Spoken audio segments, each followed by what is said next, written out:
Hey, good morning, good morning, good morning. Back again with another set of Tuesday tips for you.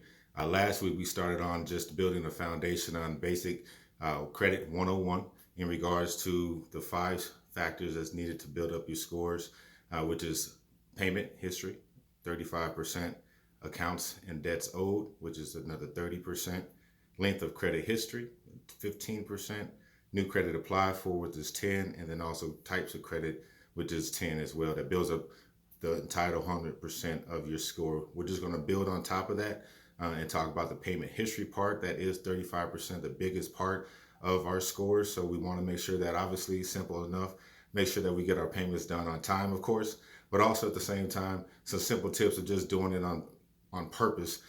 With the budget in mind, being disciplined, which also helps in all those factors, is setting it up on automatic payments. So if you want to pay more than the minimum, then of course always do that.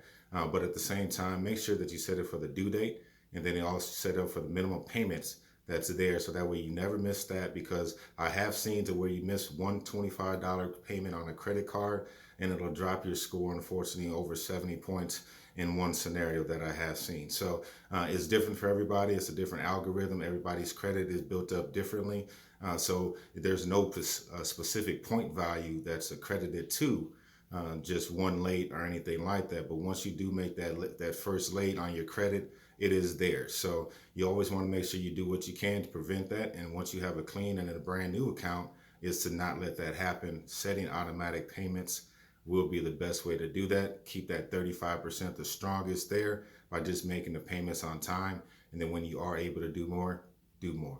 So I appreciate you guys again, your time. We're going to continue to build on these. If you have any questions, comments, topics that's in mind, please feel free to reach out, and I'll do what I can to help out. So again, appreciate your time. Love, peace, and blessings. We'll talk to y'all soon.